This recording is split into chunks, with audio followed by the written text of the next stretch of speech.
Bonsoir à tous, merci de nous rejoindre dans l'actualité. Ce soir, l'Algérie rejette avec force les accusations à tort de certaines ONG de faillir à ses obligations internationales en matière de solidarité, d'accueil et d'hospitalité envers les migrants subsahariens. Le Premier ministère réagit sur son site pour apporter quelques éclaircissements sur le projet de loi de finances complémentaire 2018 qui sera rendu public prochainement. Les détails dans un instant.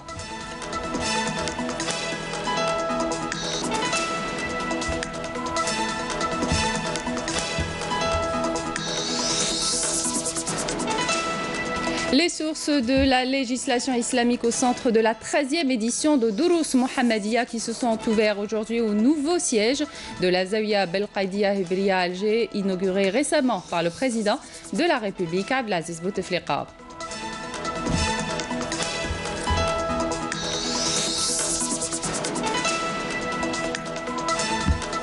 Les statuts des musiques ont changé, tout comme les acteurs et les échanges autour. C'est ce que veut expliquer Abdelmajid Merdassi dans son livre « Les compagnons Sidi Gessouma, contribution à l'histoire du Chabi » que nous allons découvrir à la fin du journal. Bienvenue à tous. Le président de la République, Abdelaziz Bouteflika, a adressé un message de félicitations à son homologue érythréen à l'occasion de la fête nationale de son pays, dans lequel il lui a fait part de son attachement permanent à œuvrer de concert avec lui au renforcement des liens de fraternité, des relations de coopération entre les deux pays. Le Premier ministre Ahmadou Yahya a reçu aujourd'hui Roberto Morales Ojeda, vice-président du Conseil d'État et ministre de la Santé publique de la République de Cuba, qui effectue une visite de travail à Alger dans le cadre de la célébration du 55e anniversaire de la première mission médicale cubaine en Algérie. L'audience s'est déroulée en présence du ministre de la Santé, de la Population et de la Réforme hospitalière, Mokhtar Hezbellaoui. À l'issue de son entretien avec le ministre de la Santé, Mokhtar Hezbellaoui, le vice-président de la République de Cuba et ministre de la Santé a salué la qualité des relations historiques qu'entretiennent les deux pays, affichant sa volonté d'aller de l'avant pour son élargissement.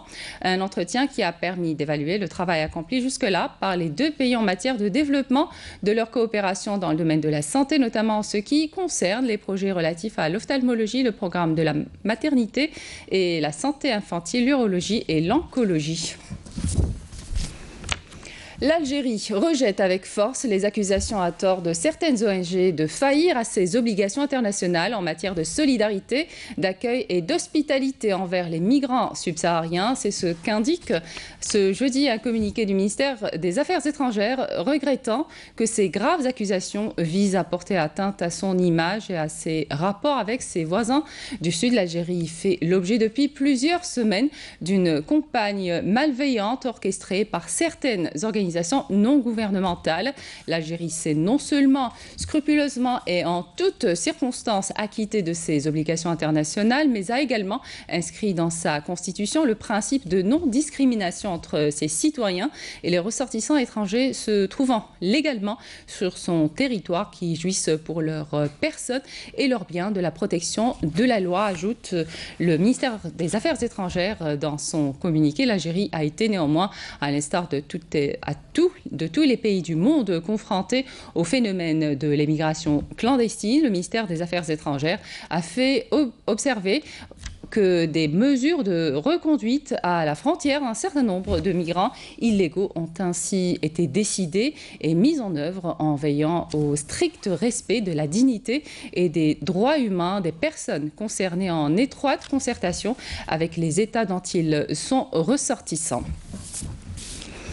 Le Premier ministère réagit sur son site pour apporter quelques éclaircissements sur le projet de loi complémentaire 2018 qui sera rendu public prochainement. 3 communiqués du gouvernement sont revenus sur certains détails de la loi de finances complémentaire, notamment les nouvelles taxes pour la délivrance des documents biométriques. Les détails avec Amel Barakba. Le Premier ministère a tenu à apporter ce jeudi des précisions sur les nouveaux tarifs de délivrance des documents électroniques tels que prévus par l'avant-projet de loi de finances complémentaire pour l'année 2018 afin d'éclairer l'opinion publique sur ces nouvelles mesures. Selon le Premier ministère, Les nouveaux tarifs appliqués aux documents électroniques reflètent leur coût. Il souligne que l'établissement relevant du ministère de l'Intérieur qui les produit a fourni les prix de revient de chacun de ces documents et c'est à partir de cela que les nouveaux tarifs de délivrance ont été fixés. Ainsi, pour la carte nationale d'identité biométrique électronique, son coût est actuellement de 2000 dinars et elle sera délivrée pour 2500 dinars, indique le Premier ministère. Le timbre du passeport biométrique passe quant à lui de 6 000 à 10 000 dinars pour le modèle de 28 pages et de 12 000 à 50 000 dinars pour le modèle de 48 pages. La production du passeport en procédure d'urgence entraîne un coût plus élevé, soit 25 000 dinars pour le passeport de 28 pages et 60 000 dinars pour le passeport de 48 pages. Le Premier ministère avance aussi que le coût de production du permis de conduire biométrique électronique est de 10 000 dinars, alors que celui de la carte d'immatriculation automobile est de 20 000 dinars. S'exprimant sur les critiques sur l'atteinte au pouvoir d'achat des citoyens, le Premier ministère considère qu'elles sont infondées. En effet, fait-il valoir, la carte nationale d'identité, le passeport, le permis de conduire et la carte d'immatriculation sont tous des documents qui ont une durée de validité minimale de 10 années. Ramené à cette durée, le tarif de délivrance de chacun de ces documents devient modeste. Par exemple, le passeport de 48 pages délivré en procédure d'urgence est un document destiné aux hommes d'affaires qui n'auront aucun problème à régler ce montant, relève le Premier ministère, et d'ajouter comme chacun le constatera, lorsque le projet de loi de finances complémentaire 2018 sera rendu public, ce texte ne contient aucune taxe ni aucune augmentation sur des produits de large consommation, et ce en dépit du fait que le pays connaît un important déficit budgétaire. Sur un autre volet, le Premier ministère est revenu sur l'instauration d'un droit additionnel provisoire de sauvegarde applicable aux marchandises importées, avec un taux variant entre 30 et 200%, proposé par le projet de loi de finances complémentaire. Il concerne uniquement les importations de produits de luxe qui seront taxés au lieu d'être interdites, générant ainsi des recettes pour le Trésor. Concernant les spéculations sur les augmentations des crédits budgétaires dans la loi de finances complémentaire, le Premier ministère a estimé qu'il s'agit d'informations fausses. Il précise que le budget de fonctionnement pour 2018 demeure inchangé. À l'intérieur, seuls des rattachements de crédits ont été faits à partir de la provision budgétaire, groupée appelée charges communes, au profit de certains départements ministériels. Le ministre de l'Énergie, Mustafa Guitouni, en compagnie du ministre des Travaux publics et des Transports, Abdelghani Zalen, ont procédé à la signature d'un mémorandum d'entente sur l'exécution du programme national pour l'efficience énergétique dans le secteur des transports et des travaux publics. Selon cet accord, la Caisse nationale pour la maîtrise de l'énergie et des énergies renouvelables sera chargée de financer 50% du coût des opérations de conversion des véhicules taxis au GPL Sirrez.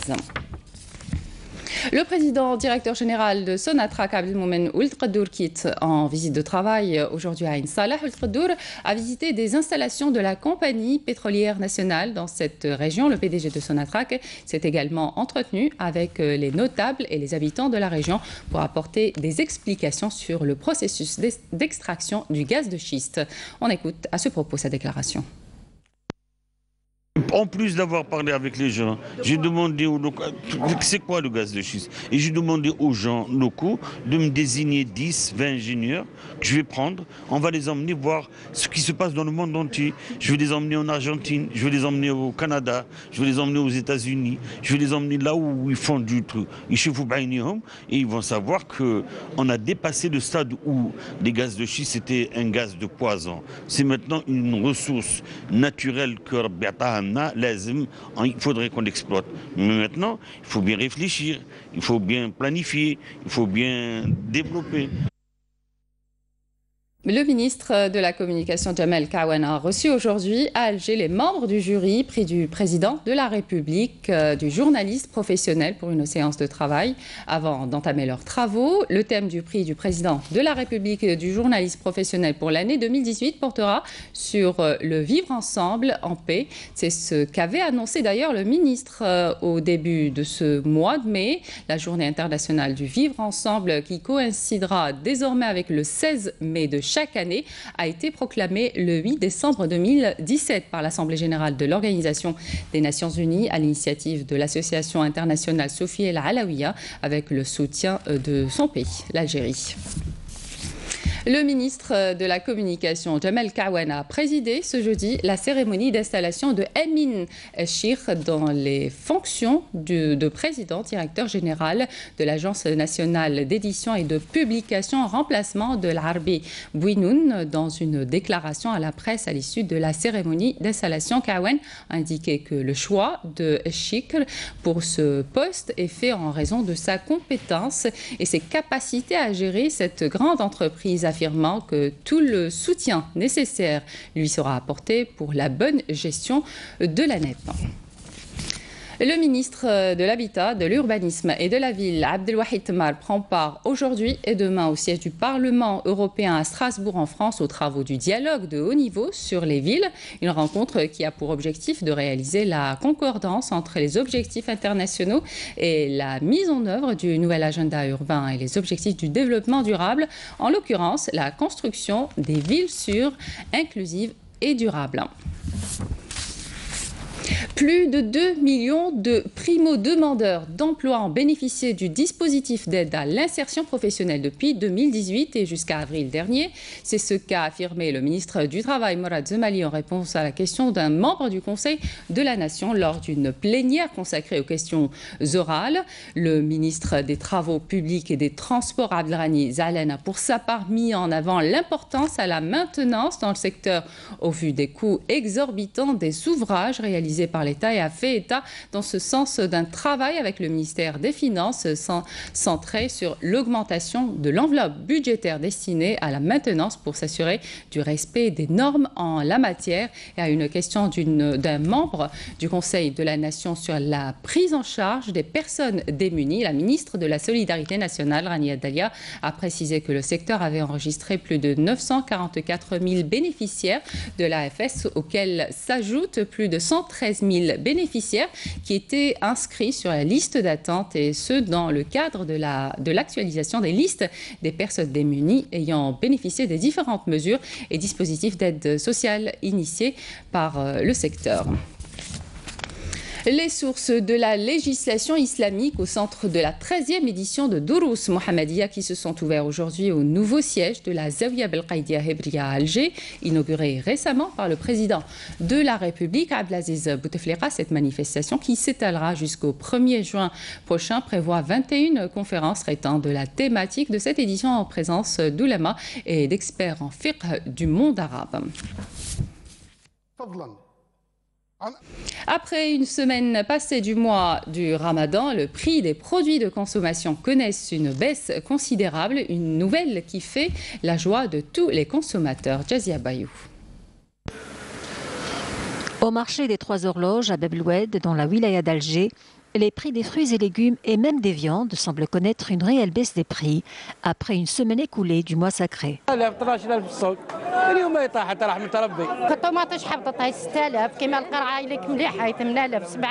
un pays producteur. Des campagnes intensives de contrôle et de répression des fraudes ont été vite dépêchées sur le terrain pour une meilleure protection du consommateur.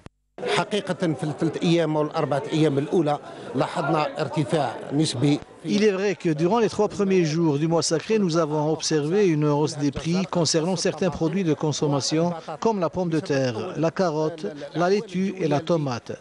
Et cela est dû en grande partie au mauvais temps. Mais heureusement, cela ne va pas durer. Bien au contraire, les légumes et notamment la tomate qui va connaître une baisse considérable du prix qui pourra atteindre les 20 dinars seulement.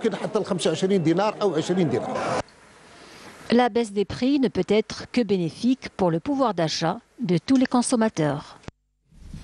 L'activité agricole a enregistré un grand essor ces dernières années dans la wilaya de Gardaya grâce à la mise en œuvre en valeur de ces énormes potentialités agricoles concernant notamment la céréaliculture. Mouna Nawal Hamoudi.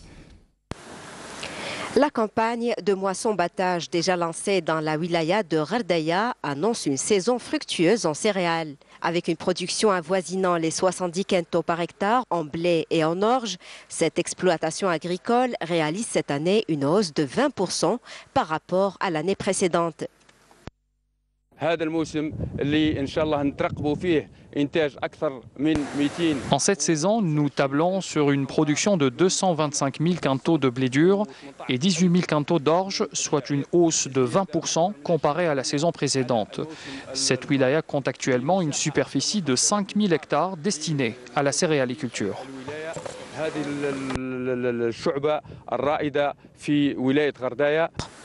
Des résultats probants sont réalisés grâce aux efforts de ces agriculteurs, mais aussi grâce à l'accompagnement des pouvoirs publics.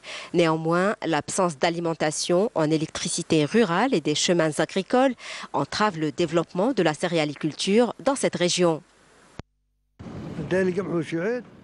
J'ai entrepris toutes sortes de cultures, des céréales aux raisins, en passant par les agrumes. On aimerait toutefois avoir accès à l'électricité rurale pour pouvoir développer notre culture. Cette terre est notre seule source de vie. Il est nécessaire d'aménager des chemins agricoles dans notre région et de raccorder les terres au réseau d'électricité. Pour l'heure, nous n'utilisons que des groupes électrogènes dans notre travail. Un financement global de près de 10 milliards de dinars a été mobilisé pour le programme de développement agricole dans la wilaya de Ghardaya, un programme qui porte sur la réalisation de forages, de réseaux d'irrigation, d'une unité de stockage de céréales ainsi que de 2 complexes frigorifiques. Comment jeûner quand on est accro à la caféine et à la nicotine? Ce n'est pas une mince affaire pour beaucoup d'entre vous qui essaient de rattraper le manque dans la soirée après la rupture du jeûne. Et au moment où vous prenez plaisir à en consommer, les spécialistes tirent la sonnette d'alarme. Reportage Hasna Zoubiri. Les Algériens consomment annuellement 27 milliards de cigarettes. L'Algérie est le 2e marché en Afrique du Nord après l'Égypte. Le nombre de fumeurs a ainsi triplé ces dernières années, malgré les effets nuisibles du tabac sur la santé. La nicotine attaque tout le corps, toutes les parties du corps.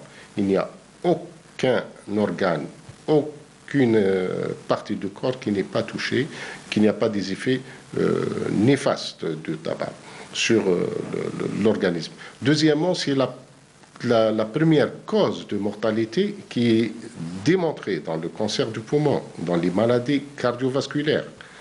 Et troisièmement, quand on tire sur la première cigarette, il faut savoir que la nicotine met exactement 9 secondes.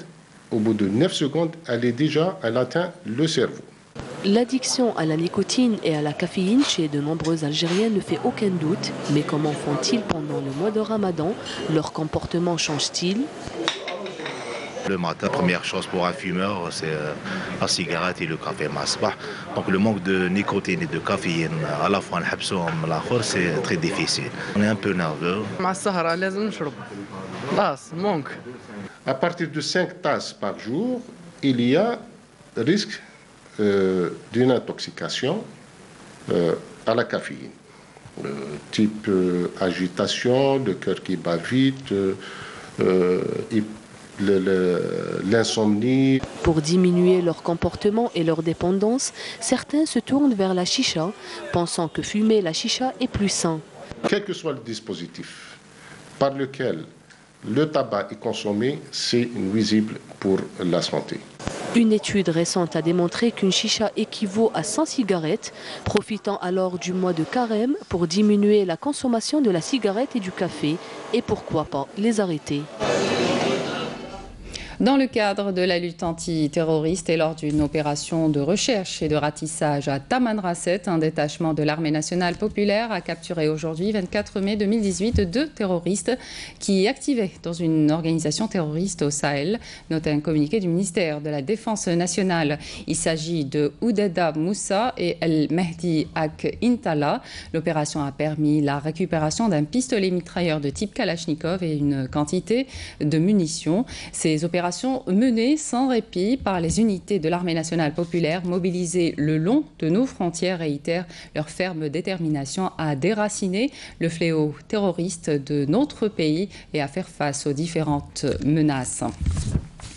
Par ailleurs, un détachement de l'armée nationale populaire a découvert et détruit hier à Skikda une casemate pour terroristes et saisi un pistolet mitrailleur de type MAT 49 et un fusil de chasse, tandis que d'autres détachements ont découvert et détruit lors d'opérations de recherche et de ratissage menées à Boumerdès et Betna 5 casemates pour terroristes et 5 bombes de confection artisanale, précise un communiqué du ministère de la Défense nationale. Par ailleurs, dans le cadre de la lutte contre la contrebande et la criminalité organisée, des détachements de l'ANP ont appréhendé à Tamanrasset et Borj Beji Mokhtar 8 contrebandiers et saisi une grande quantité de carburant s'élevant à 14 400 litres ainsi que 2 camions, 2 véhicules tout-terrain et divers outils d'orpaillage, alors qu'un autre détachement a arrêté 2 contrebandiers, ajoute la même source. D'autre part, des éléments de la gendarmerie nationale ont arrêté à Mostaganem un individu en possession de 2 fusils à pompe et intercepté à Sidi Bel Abbès un narcotrafiquant en possession de 2,1 kg de kif traité à El Khala. Des gardes-côtes ont saisi 4 engins de la pêche illicite de corail, alors que 67 immigrants clandestins de différentes nationalités ont été interceptés à Tlemcen, Relizen, Ouargla et Gardaya, note le même communiqué du ministère de la Défense nationale. À l'étranger, 2 Palestiniens ont été blessés aujourd'hui par les forces coloniales israéliennes à Naplouse au moment où des dizaines d'autres Palestiniens ont été asphyxiés par le gaz lacrymogène à Al-Qalqilia. Les forces coloniales ont arrêté 9 autres Palestiniens, dont 2 pêcheurs en Cisjordanie et à Gaza. Pour le bien des 2 parties, mais au détriment de celui du reste du monde, le sommet de Singapour ne se tiendra pas. C'est ce qu'a indiqué le président américain dans un courrier au leader nord-coréen rendu public par la Maison-Blanche. Donald Trump a annulé aujourd'hui le sommet historique prévu le 12 juin avec Kim Jong-un, dénonçant la colère et l'hostilité de Pyongyang. Il évoque ensuite l'arsenal nucléaire américain en guise de mise en garde.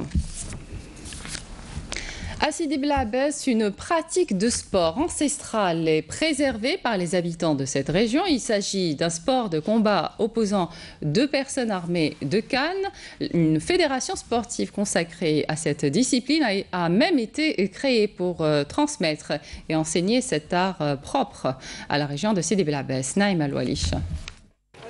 On l'appelle matrag, littéralement canne de combat ou sport de combat. La formation que vous voyez là vient de Sidi El Hassan dans la wilaya de Bel Abbès. Elle pratique ce sport aux allures de jeu de société depuis 14 ans. Qu'on soit grand ou petit, femme ou homme, ce sport est ouvert à tous pourvu qu'on connaisse la règle primordiale qui consiste à ce que le tireur doit toucher son adversaire sans être lui-même touché. Tu penses que tu es dangereux, mais quand tu pratiques, il n'est pas dangereux. Tellement j'aime ce sport, je ne perds de rien. Pratiqué naguère par paysans et bergers qui languissaient sur les terrains vagues et parfois déserts, ce sport demeure une compétition tout à fait mineure, quoiqu'une fédération nationale de matrag existe. Et pour le pratiquer, il suffit d'avoir juste un objet contendant de 95 cm, un adversaire et quelques règles du jeu. Comme vous voyez ça, c'est un bâton. C'est de l'olivier. Ça, c'est pour ne pas avoir mal. Avant, on jouait sans cette couverture, si vous voulez. Avec du temps, il y a les anciens maîtres qui ont eu l'idée de faciliter la tâche aux élèves, ce qu'on appelle le gendouz. Notre but, c'est-à-dire, c'est de sauvegarder nos mœurs, nos traditions. Et en même temps, c'est-à-dire permettre à des gens, permettre à des gens, par exemple, d'ailleurs, de pratiquer ce sport. Quoiqu'il soit très peu visible, le combat de canne est par excellence un sport traditionnel que ses promoteurs ambitionnent de sauvegarder et pourquoi pas d'en faire un sport majeur. Les statuts des musiques ont changé, tout comme les acteurs et les échanges autour. C'est ce que veut expliquer Abdelmajid Merdassi dans son livre « Les compagnons Sidi Rsouma, contribution à l'histoire du Chaabi », qui a fait d'ailleurs l'objet d'une rencontre-débat à la librairie d'Eliman. Yazid Mahidine. Une rencontre intimiste qui a réuni un universitaire Abdelmajid Merdassi et un spécialiste de la musique Chaabi, Reda Domaz. Une soirée ramadanesque dans laquelle la sociologie de la musique Chaabi a été abordée par les invités de la librairie d'Eliman. Progressivement, nos musiques se sont déplacées, bon, ça a mis du temps, se sont déplacées de l'intramuros à la salle de spectacle. Le statut des musiques change, le statut des acteurs change, le statut des échanges change. On n'est plus dans la relation médiate mélomane-musicien. On est dans la relation de spectacle au sens économique et technique du terme. En Algérie. Sidi Gessouma, les soirées du Fondouk, Cheikh Madoui et tant d'autres référents liés à la musique Chaabi de Constantine, ce qui contribuera à l'écriture d'une partie de notre culture musicale. Le Meddah, en fin de compte, on le rencontrait où? Bien sûr, à l'occasion de quelques circonstances familiales. Zouaj, Tahara, Kada, mais on le rencontrait aussi dans le souk. C'était des colporteurs d'informations. C'est grâce à eux que nous sommes tombés sur des textes. Par exemple, le texte de l'Hadj Abdelkader qui parle de l'entrée des Français en 1830. Parce que le Chaabi, c'est une musique algérienne. C'est ce qu'essaye de décrire et d'expliquer sous forme de recherche sociologique le professeur Abdelmajid Merdassi dans son livre « Les compagnons de Sidi Rsouma, contribution à l'histoire du Chaabi ». Enfin, un intense débat entre initiés a regroupé un public mélomane et connaisseur. Le rappel des titres avant de se quitter. L'Algérie rejette avec force les accusations à tort de certaines ONG de faillir à ses obligations internationales en matière de solidarité, d'accueil et d'hospitalité envers les migrants subsahariens.